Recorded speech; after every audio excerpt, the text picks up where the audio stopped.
할렐루야. 하나님의 크신 사랑이 이 시간 우리 가운데 가득한 줄 믿습니다. 오늘 우리는 누가복음 14장 1절로 6절의 본문을 가지고 은혜 안에 거하는 삶이라는 제목으로 하나님의 말씀을 함께 나누도록 하겠습니다. 오늘 본문은 예수님의 마지막 생애 3개월 중에 발생된 일입니다. 그 기간 중 어느 안식일 어떤 바리새인 지도자에게 식사 초청을 받았습니다.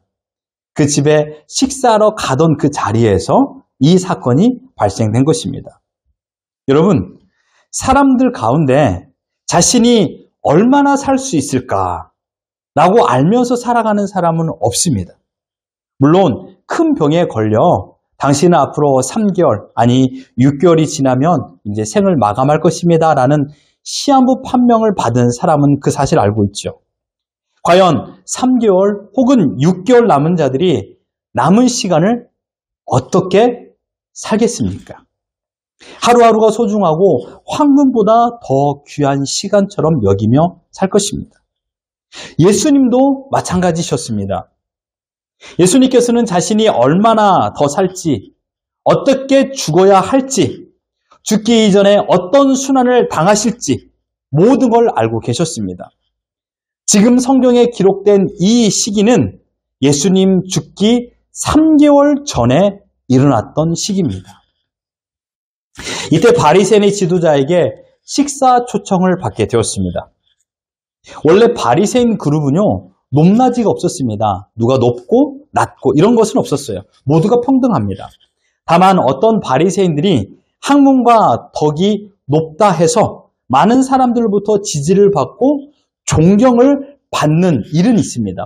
그래서 그들이 어떤 문제를 결정할 적에, 그들의 모인 그런 회당에서 어떤 결정을 할 적에 이 지도자라는 사람이 좋은 조언을 하는 그 역할을 하는 것입니다.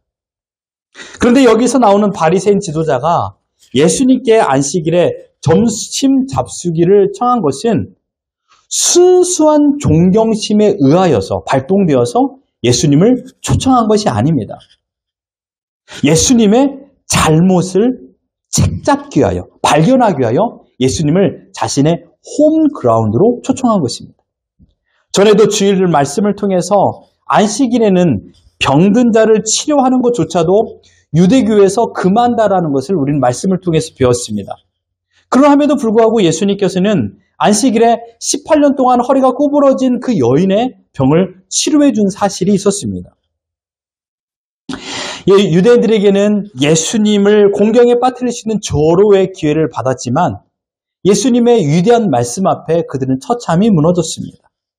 그래서 이번에는요, 바리새인, 그것도 바리새인의 지도자, 그 지도자가 예수님을 우리 집에 초청하고 어떤 실수를 하는지, 유대교에서 유대교에서 정한 그 원칙을 어기는지 내가 발견하겠노라 라는 마음을 가지고 예수님을 초청한 것입니다. 그것도 모자라 오늘 본문에 보면 이 수종병 걸린 사람 하나를 떡을 잡수시러 오시는 그 시간에 예수님 앞에 나오기까지 만들어 놨습니다. 모든 작전을 펼쳐놓은 것입니다.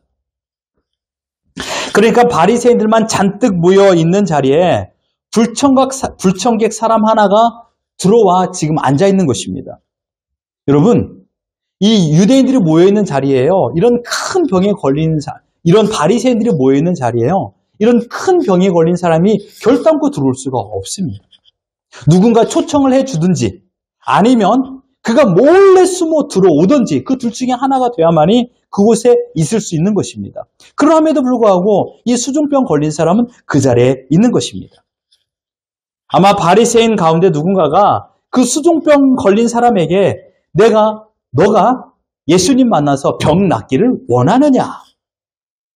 오늘 예수님께서 이 지도자의 집에 오니까 너가 오거라. 내가 예수님을 만나게 하겠다라고 사전에 모의한 것입니다. 이 수종병 걸린 사람은 순수한 마음을 가지고 그래 내가 예수님을 만나면 내 지긋지긋한 이 병에서 나음을 받을 것이다 라는 믿음을 가지고 그 안식일에 예수님 앞에 나온 것입니다. 병 낫기를 원해서 예수님을 만나기를 원했던 것이지 예수님을 그 음모에 빠뜨리기 위하여 거기에 동참한 것은 아닙니다. 엄밀히 말하면 이 수중병 걸린 사람은 그 바리새인이 시키는 대로 들어와 앉아있기 때문에 이용당한 것입니다.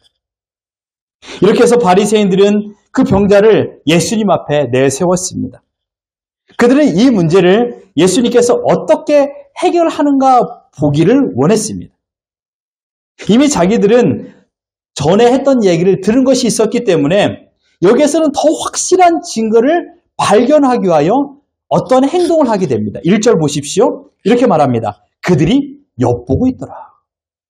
안식일에 예수께서 한 바리새인 지도자의 집에 떡 잡수시러 들어가시니 그들이 엿보고 있더라. 엿보고 있었습니다. 주님께서는 그들의 불순한 동기를 알고 계셨음에도 불구하고 거룩하신 뜻을 성취하기 위하여 오히려 그 초청에 응하셨습니다. 우리는 예수님께서 이렇게 응하신 이유를 전부를 알 수 없지만 누가복음에서는 이 이야기와 관련하여 세 가지의 사실을 기록하고 있습니다. 첫째는 여기 들어가셔서 이 수중병 걸린 사람을 고치심으로 안식일의 성격을 다시금 설명하는 것입니다. 안식일에 어떠한 일을 해야 하는 것이 옳은가? 이것을 무엇보다 제자들에게 정확히 깨달아 알려주기 위하여서 거듭거듭 이 복음서에서 안식일에 병 고치는 사건을 기록하고 있습니다. 두 번째는 바리새인들의 잘못된 경향, 즉 잘못된 사고방식에 대하여 우리가 읽지는 않았지만 여러분 집에 가셔서 누가복음 14장을 보십시오. 7절로 14절에 아주 엄한 경고를 내리십니다. 너의 잘못된 사고방식을 예수님께서 가르치고 있는 것이죠. 세 번째는요. 누가복음 14장 15절로 24절에서 큰 잔치 베푸는 주인의 비유 예화를 들게 됩니다. 바리새인들, 그 주인이 초청을 응하지 않는 이유를 대면서 나는 이러한 이유 때문에 당신의 초청을 참석할 수 없습니다. 라고 거절하게 됩니다. 이 거절하고 있는 사람들이 바로 이 바리새인이다. 라고 예수님께서 가르쳐주고 있는 것입니다. 서두에 말씀드렸듯이 예수님의 생애는 이제 3개월이 남았습니다. 예수님을 책잡으려고 많은 유대인들이 모인 이 자리입니다. 예수님께서는 이들이 커다란 음모를 짠 것이 전혀 두렵지 않았습니다. 오히려 이 시간이 더 큰 기회로 예수님께서는 마주하셨습니다. 그래서 바리새인들이 유대 민족 사회에서 지위와 영향력을 가지고 있다는 것을 알고 있었기 때문에 이들에게 더욱더 너희들이 헛되고 헛된 마음을 가지고 살아가는 것이 아니라 하나님의 나라의 복음, 하나님이 어떤 분인가를 바로 알아서 이 땅에 살아가고 그래서 선한 영향력을 또 다른 유대인들에게 전하기를 예수님께서는 원하셨던 것입니다. 그래서 이 초청이 응하게 되었고 그들에게 찾아가 그 말씀을 가르치신 것입니다. 마지막 주간에 십자가에 달리시기 며칠 앞두고 그들의 회개치 아니한 현실 앞에서 주님께서는 이렇게 말씀하셨습니다. 화 있을진저 바리새인 유대인 서기관들아 너희들에게 화가 있을 것이다. 헛되고 헛된 인생을 살아가는 너희들아. 왜요? 회개치 아니한 그들의 모습을 보고 주님께서 말했던 것입니다. 예수님께서는 그들에게 기대를 하시고 또 그 사람들이 회개를 하고 바로 서기를 바라셨습니다. 그러므로 주께서는 저들을 불쌍히 보시고 저들의 어리석음을 깨우쳐 주시려는 크신 뜻을 성취하고자 직접 이 기회를 이용하여 그들을 마주하여 그곳에 간 것입니다. 자, 오늘 본문에 보면 이 수종병이라는 말이 나옵니다. 옛날 성경에는 고창병이라고 말하는데요. 이것은요, 몸이 붓는 것에 그런 어떠한 질환을 말하고 있습니다. 복부만 부풀어 오르고 모든 뼈마디, 손, 발은 말라가서 마치 거미처럼, 이 거미가 배만 이렇게 불록 있잖아요. 그런 병을 이 수종병이라고 말합니다. 이 병자는 바리새인이 자기를 이용하든지 어쩌든지 그런 것은 상관없이 주께서 불쌍히 여겨주시기를 바라는 심정으로 주님 앞에 나왔습니다. 주님을 만나서 자기의 매일마다 이 복부에 이 부풀어 오르는 것을 바라보며 살아가는 것이 너무 힘든 것을 느끼고 이 병이 낫기를 간절히 바라고 있었던 것입니다. 그렇기 때문에 주님께서는 이 불의한 음모에 가담했다라고 이 수종병 걸린 사람을 책잡지 않았습니다. 뭐라고 하지 않았습니다. 주님께서는 바리새인과 서기관들이 가지고 있는 그 불순한 의도에 대해서 안식일에 병을 고쳐주는 것이 합당하냐, 합당하지 아니하냐 라고 묻게 되었습니다. 악한 생각에 대한 잘못됨을 깨달아 알게 하셨고 그 다음에 아무 말 하지 못하니까 4절에 보니까 병자에게 이렇게 말합니다. 데려다가 고쳐 보내시고 이런 말입니다. 이리 오너라. 내 눈앞에 보이는 이 수준병 걸린 이 사람아 이리 오너라. 그리고 고치고 보내셨습니다. 이제 가거라. 예수님께서는 수준병 걸린 사람에게 아무런 말도 하지 않았어요. 단 2개, 이리 오너라. 이제 가거라. 그냥 예수님께서는 그를 고치셨습니다. 수준병 고치신 예수님이시지만 예수님의 시선의 가장 중요한 대상은 수종병 걸린 사람이 아니었기 때문입니다. 이 자리에 오신 목적이 수종병을 고치기 위하여 오신 것이 아니라 수종병을 하나의 도구로 삼아서 예수님을 음모에 빠뜨리려고 했던 그 바리새인 지도자를 온전히 교육하기 위하여서 예수님께서 오셨기 때문에 이 수종병 걸린 사람의 대상, 예수님의 시선의 가장 중요한 대상이 아니었습니다. 그래서 예수님께서는 이 2마디만 하는 것입니다. 이리 오너라, 가거라. 그리고 이 말씀을 하십니다. 본문 5절 같이 한번 읽어봅니다. 시작! 또 그들에게 이르시되 너희 중에 누가 그 아들이나 소가 우물에 빠졌으면 안식일에라도 곧 끌어내지 않겠느냐 하시니. 과연 이 말씀을 하실 때 예수님의 마음의 상태는 어땠을까요? 화를 냈을까요? 분노하셨을까요? 아니요, 저는 아주 차분하게 그리고 조용히 이 말씀을 하셨을 거라고 생각이 듭니다. 얘들아, 너희 중에 너의 소와 양이 우물에 빠졌으면 어떻게 하겠니? 그날이 안식일이야. 끌어내지 않겠니? 이것이 오늘 본문의 전반적인 내용입니다. 그렇다면 성경을 보면 반복적으로 나오는 사건이 있는데 다름 아닌 안식일에 병자를 치료하여 그래서 유대인들에게 커다란 공격을 받는 사건이 계속적으로 반복하여 기록됩니다. 무려 7번이나 안식일에 병자를 치료해 준 예수님의 기적 사건이 나옵니다. 왜 이토록 거듭거듭하여 거듭거듭하여 이것을 기록한 이유가 무엇일까요? 예수님께서 안식일을 보내신 7번의 이야기를 잘 살펴보면요.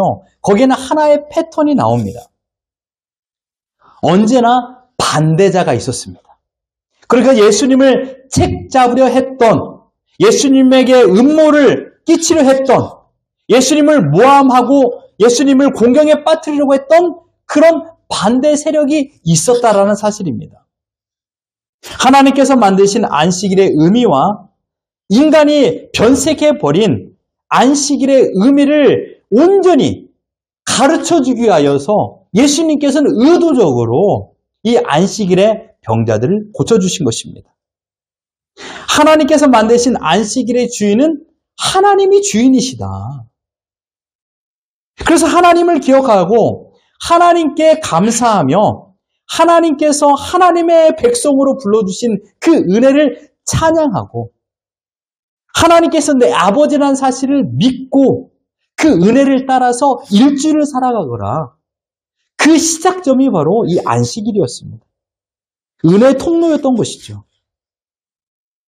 하지만 유대인들은 어떻습니까? 인간이 주인이 되는 안식일을 그들은 더 엄중하게 만들어내기 시작했습니다.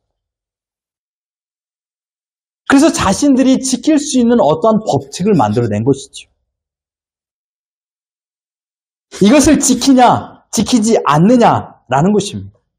지키면 당신은 또는 나는 위대한 사람이고, 지키는 사람은 위대한 사람이고, 특별히 위대하기까지 말하지 않지만 나는 너보다 인격이나 믿음이 우수하고 훌륭해, 높아 라는 평가 기준을 갖기 위하여서 이 안식일에 더욱더 지키려고 그들은 몸부림쳤습니다. 그러니 이 유대인들에게 있어서 안식일은 어디 있습니까? 유대인들에게 있어서 안식일의 주인인 하나님은 어디 계십니까? 하나님 없어도 안식일을 그들은 잘 지켰습니다. 이게 포인트입니다. 하나님 없는 안식일. 나는 하나님 없어도 내가 만든 법칙을 내가 지키기 때문에 나는 하나님을 잘 믿는 사람이야. 자화자찬하고 있는 것이죠. 하나님의 백성인데도 불구하고 하나님 없어도 행복한 인생을 살아갑니다. 여기서 우리에게 주는 메시지가 이겁니다. 내가 하나님의 자녀임에도 불구하고 하나님 없어도 너무 살아가는데 아무런 문제가 없어요. 하나님이 없어도 믿음 생활하는데 아무런 문제가 없어요. 이거 뭔가 잘못된 거 아닙니까? 남편과 아내가 있는데 나는 남편 없어도 행복해. 나는 아내 없어도 행복해. 어디 가서 그런 말 하면 안 됩니다. 여러분, 남편과 아내가 있으면 나는 남편이 있어야 더 행복하고 아내가 있어야 더 행복해야 그게 온전한 부부입니다. 안 그렇습니까? 나는 엄마 아빠 없어도 잘 살 수 있어. 라고 생각하면 그 자녀가 온당한 마음을 가진 자녀입니까? 나는 하나님 없어도 살아가는데 아무런 문제가 없어. 여러분 혹시 이런 생각 해봤나요? 혹시 하나님, 나의 인생에 하나님 없으면 저는 아무것도 할 수 없습니다. 이건요 정말 믿음 좋을 때 하는 말입니다. 아마 한 번씩은 해봤을 거예요. 저는 하나님 없이 아무것도 할 수 없어요. 이게 제일 건강한 믿음이에요. 믿음 좋음이 뭘까요? 믿음 좋음이라고 말하면 설명을 못해요. 믿음 좋다라는 것은 다른 게 아니에요. 나는 하나님 없이 아무것도 할 수 없습니다. 이게 가장 좋은 믿음 좋은 상태예요. 여러분 어떻습니까? 바리새인처럼 하나님 없는 안식일을 그들은 지키고 있는 것처럼 여러분들도 하나님 없이 일주일을 살아가지 않았나요? 가장 위험한 상태입니다.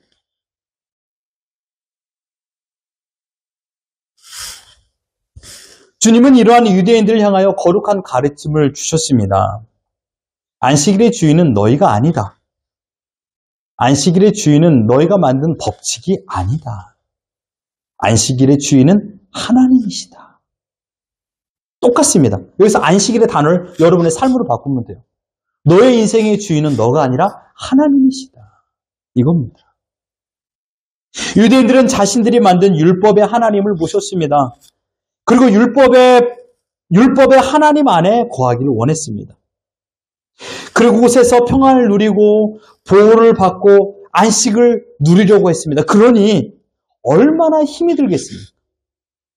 자기가 만든 법칙, 그 안에서 자기가 자유를 누리려고 하니 이 법칙에 예속이 되어 살아가는 인생을 살아가니 얼마나 힘든 인생을 살았겠냔 말입니다. 자신들도 그 율법의 법칙을 지키지 않으면 질책을 받고 자책을 하고 또는 잘 지킬 때에는 칭찬을 받으려는 우쭐거림이 있었기 때문에 진정한 자유를 누리지 못한 인생을 나날이 살았습니다. 그래서 답답한 24시간의 안식일 속에 머물렀습니다. 하나님께서 은혜로 주신 안식일이 그들에게는 진정한 은혜가 아닌 자책과 질책 그리고 절망의 안식일이 되어버린 것입니다. 은혜는 그런 것이 아닙니다. 은혜는 나를 따스하게 만듭니다. 은혜는 나를 평온하게 만듭니다. 은혜는 나에게 있는 두려움을 빼앗아갑니다. 은혜는 미래에 대한 소망을 만들어냅니다. 그러나 안식일이라는 율법은요, 나를 차갑게 만듭니다. 나를 두렵게 만듭니다. 나를 힘들게 만듭니다. 나만 힘들게 하는 것이 아니라 상대방도 힘들게 만듭니다. 이것은 은혜의 메시지가 아닌 것이죠. 복음의 은혜는 무엇입니까? 나로 하여금 진정한 자유를 누리게 하는 것입니다. 모두가 두려움과 염려와 근심에 빠져 휘청거리고 있을 때 흔들리지 않는 마음의 상태를 갖는 것입니다. 삐걱거리는 마음의 상태가 아니라 변함이 없는 현재의 상태를 계속 유지하는 것. 이것이 바로 복음의 은혜 안에 거하는 삶입니다. 이런 인생을 살아간 한 사람이 있습니다. 그 사람은 다름 아닌 바울입니다. 똑같은 어려움에 있습니다. 모두가 두려움에 빠져 있습니다. 모두가 울 수밖에 없는, 눈물을 흘릴 수밖에 없는, 절망할 수밖에 없는 참혹스러운 현실이었습니다. 바다의 바람과 파도처럼 흔들리는 마음의 상태였죠. 그러나 단 한 사람, 그 한 사람은 흔들리지 않았습니다. 모두가 그 사람의 말과 행동에 관심을 가지고 있습니다. 왜 이리도 흔들리는 파도 가운데 당신은 요동함이 없습니까? 바울은 이렇게 말합니다. 사도행전 27장 14절로 25절, 말씀이 길지만 같이 한번 읽어봅니다. 시작! 얼마 안 되어 섬 가운데로부터 유라굴로라는 광풍이 크게 일어나니 우리가 풍랑으로 심히 애쓰다가 이튿날 사공들이 짐을 바다에 풀어버리고 사흘째 되던 날에 배의 기구를 그들의 손으로 내버리니라. 여러 날 동안 해도 별도 보이지 아니하고 큰 풍랑이 그대로 있음에 구원의 여망마저 없어졌더라. 너희가 너희를 권하노니 이제는 안심하라. 너희 중 아무도 생명에는 아무런 손상이 없겠고 오직 배뿐이리라. 내가 속한 바 곧 내가 섬기는 하나님의 사자가 어젯밤에 내 곁에 서서 말하되 바울아 두려워하지 말라. 내가 가이사 앞에 서야 하겠고 또 하나님께서 너와 함께 항해하는 자를 다 내게 주셨다 하였으니 그러므로 여러분이여 안심하라. 나는 내게 말씀하신 그대로 되리라고 하나님을 믿노라. 지금 사도 바울의 이 상태를 이 말씀을 통하여 알 수 있는 그런 것이 무엇일까요? 사도 바울의 마음의 상태가 어떻습니까? 흔들리지 않는 것입니다. 하나님의 은혜로 충만한 사람. 이것을 우리는 이렇게 말하죠. 성령 충만한 사람이라고 말하죠. 성령 충만한 사람의 단 한 가지 특징이 뭔지 아십니까? 담대함입니다. 사도행전 여러분들 집에 가서 앞으로 사도행전 좋아하시죠? 사도행전 읽어보십시오. 사도들이 성령 충만하여서 항상 성령 충만한 제자들, 성령 충만한 사도들 그 이후에 나오는 단어가 담대하여요. 사도들이 성령 충만하여 담대함으로 하나님의 말씀을 증거하여 이르되 라고 말합니다. 흔들리지 않는 것입니다. 같은 배, 같은 바다, 같은 파도, 같은 사람, 같은 바람을 마주하고 있지만 그런 같은 곳에서 다른 사람을 보게 됩니다. 모두가 흔들리는 가운데서도 흔들리지 않는 한 사람, 바울입니다. 이것을 우리는 담대함이라고 말합니다. 어떠한 상황에서도 그 자리를 끝까지 지키는 사람, 담대한 사람. 이 사람이 하나님의 은혜에 충만한 사람입니다. 칭찬에 흔들리고 질책에 흔들리고 잘난 맛에 흔들리고 잘못했다는 마음으로 흔들리고 내 사업이 잘 되지 않음으로 흔들리고 반대로 내 사업이 너무 잘 돼 교만하여 흔들리고 내 자녀의 미래에 대한 염려 때문에 흔들리고 반대로 내 자녀가 지금 너무나도 열심히 공부도 잘하고 성적도 우수하니까 교만함으로 흔들리고 이런 자들은 온전한 성령 충만한 사람이라고 말할 수가 없습니다. 바람이 불고 태풍이 몰아쳐도 흔들리지 않는 사람이 성령 충만한 사람, 곧 은혜 안에 거하는 사람입니다. 담대한 사람이죠. 하나님의 사랑받는 여러분, 주님께서 이 땅에 오신 이유는 오직 한 가지, 하나님의 뜻을 전달하기 위한 것입니다. 하나님의 뜻은 우리가 깨닫는 것, 여기서 깨닫는다라는 것은 우리가 안다라는 것입니다. 아는 척하는 것이 아닙니다. 하나님의 목적을 바로 이해한다라고 말하는 것이 옳습니다. 하나님의 뜻은요, 곧 하나님의 목적은 하나님의 백성을 구원하는 것입니다. 이 일을 위하여 예수님께서 이 땅에 오셨습니다. 그리고 주님은 그 뜻을 이루기 위하여 하늘의 복음을 전하셨고 그 복음을 전하기 위하여 많은 병자들을 고치기도 하셨습니다. 그리고 끝내 십자가에 못 박혀 생을 마감하게 되었습니다. 그 이유는요, 단 한 가지, 하나님의 뜻을 전달하기 위한 것입니다. 우리는 그 뜻대로 하나님의 자녀가 된 자들입니다. 이것을 우리가 쉬운 말로 이해할 수 없고 표현할 수 없기 때문에 인간이 할 수 있는 최고의 표현, 최상의 표현, 바로 은혜를 받았다라고 말합니다. 바리새인들은 예수님께서 그 주셨던 거룩하신 가르침에도 불구하고 이것을 깨닫지 못했습니다. 아니, 엄밀히 말하면 이 사실을 거부했습니다. 내가 스스로 노력해서, 내가 열심히 내가 스스로 노력해서 하나님의 은혜를 내가 받겠다 이것입니다. 내가 노력해서, 내가 노력하고 내가 수고해서 하나님으로 마땅한 상급을 받아내겠다 라는 마음을 가지고 있었습니다. 하지만 우리 주님은 반대로 너의 노력으로 은혜를 받는 것이 아니다. 그것은 은혜가 될 수가 없다. 그것은 공로의 대가일 뿐이다. 은혜는 그런 것이 아니다 라고 말씀하고 있는 것입니다. 안식일에 너가 세운 법칙을 하나님께서 좋아하시겠니? 주님이 끝까지 살아계셔서 전하기 원하신 메시지는 율법의 행위가 아니라 하나님의 은혜 안에 머무는 것이다. 이것입니다. 뭐라고 이 은혜를 표현할 수 있겠습니까? 그러나 단 한 가지 동일한 사건은 마찬가지입니다. 은혜를 받은 사람은 흔들리지 않는다라는 것입니다. 육신의 아픔 앞에서도, 현재의 어려움 앞에서도, 심지어 죽음 앞에서도 흔들리지 않고 자신의 믿음, 자신의 자리를 지켜나가는 사람, 이 사람이 바로 은혜 안에 머무는 사람입니다. 우리는 은혜 속에 하루하루를 살아가는 자들입니다. 매일의 풍랑이 우리를 흔들게 만듭니다.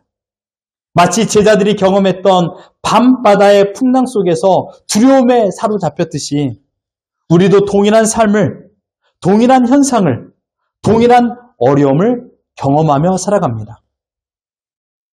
어려움의 모양은 다 다릅니다. 그러나 모두가 어려움 속에 있다는 것은 동일합니다. 그러나 그 어려움 속에서도 흔들리지 않는 아주 특별한, 아주 기이한 그러한 사람이 있습니다. 무엇이 이들로 하여금 두려워하지 않고 담대하게 살아갈 수 있게 했을까요? 은혜 속에 머물러 있기 때문입니다. 나는 하나님의 은혜 없이, 나는 하나님의 힘 없이 하루도 살아갈 수 없습니다. 라고 외치는 이 사람이 은혜 안에 머무는 사람이요. 이 사람이 풍랑이 불고 비바람이 몰아쳐도 흔들리지 않는 것입니다. 왜요? 하나님이 내 앞에 계시기 때문입니다. 이것을 믿는 사람이 진정한 안식을 누리며 살아가는 것입니다. 묻고 싶습니다. 여러분들 정말 하나님 없이 하루하루를 살아갈 수 있습니까? 옆 사람 보고 인사합시다. 나는 당신 없이 못 살아요. 시작. 나는 당신 없이 못 살아요. 정말 나는 당신 없이 못 살아요. 마찬가지입니다. 같이 인사합시다. 나는 하나님 없이 못 사는 사람입니다. 시작. 나는 하나님 없이 못 사는 사람입니다. 나는 하나님 없이 못 사는 사람입니다. 여러분 거울에 붙여놓으십시오. 나는 하나님 없이 못 사는 사람입니다. 이 믿음의 고백이 있을 때 비로소 은혜 안에 머무는 것입니다.